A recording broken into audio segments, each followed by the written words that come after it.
Bapak Ibu Saudara-saudaraku yang dikasihi oleh Tuhan, jumpa kembali dengan saya Pendeta Obat Batlayar. Pada hari ini dalam renungan firman Tuhan tanggal 27 April 2020, saya beri judul firman Tuhan, Pola yang Sempurna. Nah saudara-saudara, dari judul ini saja kita sudah bisa menerka atau bisa menebak. Sebab pola yang sempurna di dalam dunia ini tentu tidak ada. Pola yang sempurna hanya ada di dalam diri Tuhan Yesus Juru Selamat kita. Nah sebelum kita belajar pesan Tuhan hari ini, saya mengajak kita sekalian untuk kita tundukkan kepala kita dan kita berdoa.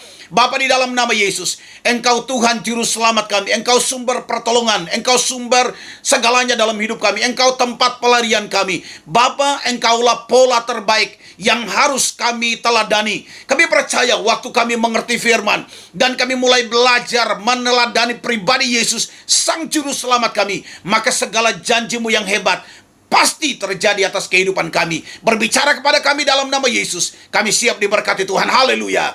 Amin.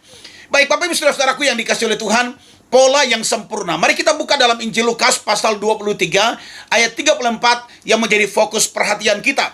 Injil Lukas pasal 23 ayat 34. Yesus berkata, "Ya Bapa, ampunilah mereka sebab mereka tidak tahu apa yang mereka perbuat." Dan mereka membuang undi untuk membagi pakaiannya. Nah saudara-saudaraku yang dikasihi oleh Tuhan, perkataan Yesus ini adalah perkataan pada waktu Yesus hendak disalibkan. Nah saudara-saudaraku yang dikasihi oleh Tuhan, muncul sebuah pertanyaan. Mengapa Yesus berkata demikian? Ampunilah mereka sebab mereka tidak tahu apa yang mereka perbuat. Saya tidak tahu apakah Bapak Ibu Saudara-saudara pernah memikirkan tentang ayat ini apa tidak. Tapi ketika saya membaca, kemudian Roh Kudus itu begitu kuat berbicara dalam hati saya. Lalu kemudian saya melihat ayat ini lebih dalam. Kenapa Yesus berkata demikian? Apakah benar bahwa mereka tidak tahu apa yang mereka perbuat? Para prajurit, orang-orang Yahudi, ahli Taurat, dan mereka yang meminta supaya Yesus disalibkan, apakah mereka tidak tahu bahwa apa yang mereka lakukan itu salah, saudara-saudara? Nah, saudara-saudaraku yang dikasihi oleh Tuhan, saya mendapatkan sebuah understanding, sebuah pengertian yang dalam dari perkataan Yesus ini. Apa maksud perkataan Yesus, ampunilah mereka sebab mereka tidak tahu apa yang mereka perbuat? Nah, saya menemukan ada paling tidak ada dua kebenaran yang amazing, yang sungguh-sungguh memberkati hidup saya sebagai pelajaran berharga di dalam kehidupan saya. Dan saya berdoa kebenaran yang sama akan menjadi pelajaran berharga bagi setiap kita sebagai pengikut Yesus Kristus. Kebenaran pertama Bapak Ibu, kenapa Yesus berkata ampunilah mereka? Sebab mereka tidak tahu apa yang mereka perbuat. Yang pertama, ternyata Yesus melakukan itu agar supaya, ini kebenaran yang saya dapatkan, agar supaya Yesus memberikan sebuah teladan berharga bagi hidup kita. Yesus memberikan teladan bagi kita. Nah saudara-saudaraku yang dikasihi oleh Tuhan, kalau Yesus saja bisa mengampuni, siapa kita sebenarnya sehingga kita tidak bisa mengampuni orang yang bersalah kepada kita? Saudara-saudara, Yesus punya banyak alasan untuk bisa tidak mengampuni orang-orang yang menganiaya, saudara-saudara. Orang-orang yang meminta supaya Pilatus menjatuhkan hukuman mati kepada Yesus. Dia tidak berdosa, dijadikan dosa karena kita. Artinya bahwa dia melakukan semuanya itu kepada manusia, tetapi justru manusia yang membunuh dia. Orang-orang yang menganiaya dia, saudara-saudara, ada di depannya dia. Ini kalau kita minta orang lain mengampuni atau kita mengampuni, kadang-kala kita berkata, nanti dulu, biar berjalannya waktu, baru kemudian ketika hati saya tenang, baru kemudian saya bisa melepaskan pengampunan, saya bisa mengampuni dengan berjalannya waktu. Saudara-saudara perhatikan, Yesus ini posisi saat itu juga, posisi dalam keadaan menderita, dia dianiaya, dia diolok-olok, dan kemudian dia berkata ampunilah mereka, bukan menunggu waktu. Nanti sudah tenang, hatinya tenang, baru kemudian dia melepaskan pengampunan. No, saudara-saudara. Ini sebuah situasi yang tidak mudah, saudara-saudara. Dalam kondisi dia dalam penderitaan, dia berkata ampunilah mereka sebab mereka tidak tahu apa yang mereka perbuat. Bahkan lebih menyakitkan lagi adalah murid-muridnya yang begitu dekat dengan dia selama kurang lebih 3,5 tahun, ada bersama-sama dengan dia, mereka makan bersama, dan mereka melakukan pelayanan bersama. Yesus banyak buat mujizat di depan mereka. Tapi kemudian ketika Yesus dalam kondisi yang sungguh sebagai manusia sangat memprihatinkan, justru mereka meninggalkan, ada yang menyangkal dan sebagainya, saudara-saudara.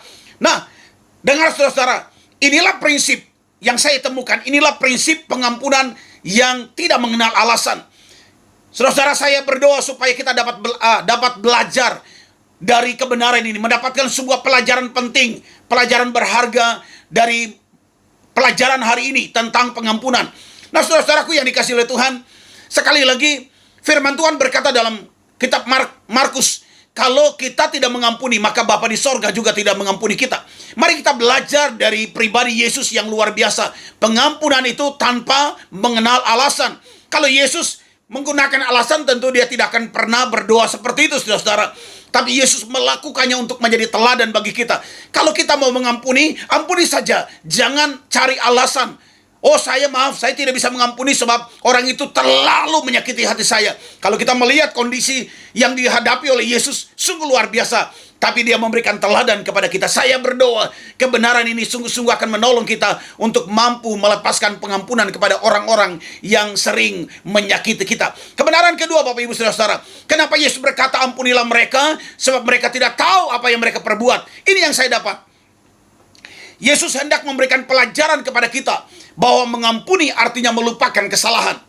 Nah, saudara-saudara, teriakan Yesus, ya Bapa, ampunilah mereka, adalah teriakan agar Allah tidak lagi mengingat kesalahan manusia dan mau mengampuni sebab Yesus telah menanggung semuanya di atas kayu salib. Amazing, saudara-saudara. Sekali lagi perhatikan ini statement, ya Bapa, ini teriakan Yesus, ya Bapa, ampunilah mereka.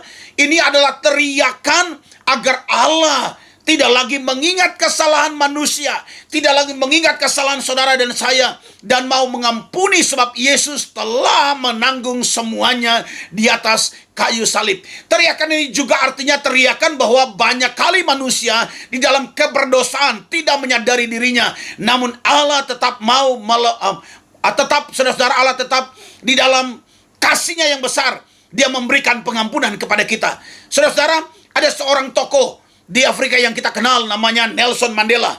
Dia berkata begini, ampunilah musuhmu, tetapi jangan melupakan kesalahan mereka. Nah, saudara-saudara, pernyataan ini masuk akal sebenarnya, sebab menghindarkan kita dari kemungkinan disakiti kembali, sekaligus dapat menjadi bahan pelajaran terus-menerus supaya kita jangan sampai kita mengalami hal serupa lagi, atau jangan kita melakukan hal yang sama kepada orang lain. Akan tetapi pernyataan ini berisiko. Kenapa? Sebab jangan mengampuni, jangan melupakan kesalahan. Itu membuktikan adanya benih dendam yang terus dipelihara. Jangan melupakan kesalahan. Itu memungkinkan orang terus mengingat kesalahan, lalu ada kesempatan dia membalas. Itu artinya pengampunan hanyalah omong kosong, saudara-saudara. Tindakan jangan melupakan kesalahan membuka peluang orang terus mengisi hatinya dengan kepahitan akan masalah yang didatangkan orang lain di dalam hidupnya. Nah, saudara-saudaraku yang dikasihi oleh Tuhan, sikap terus mengingat kesalahan adalah tindakan terus mengotori hati kita dengan kemarahan dan memelihara kebencian. Saudara, Allah saja mengampuni, apalagi kita. Karena itu mari belajarlah mengampuni. Allah mengampuni kita dan melupakan kesalahan kita. Yesus di sorga, Dia berteriak dan berseru, ampunilah mereka sebab mereka tidak tahu apa yang mereka perbuat. Orang-orang yang melakukan itu ada di depan matanya, tapi Dia berkata ampunilah mereka sebab mereka tidak tahu apa yang mereka perbuat. Artinya mengampuni sekaligus melupakan kesalahan. Saya berdoa seperti Yesus yang melakukannya di atas kayu salib, maka mari kita belajar juga untuk mengampuni dan melupakan kesalahan orang-orang yang menyakiti kita.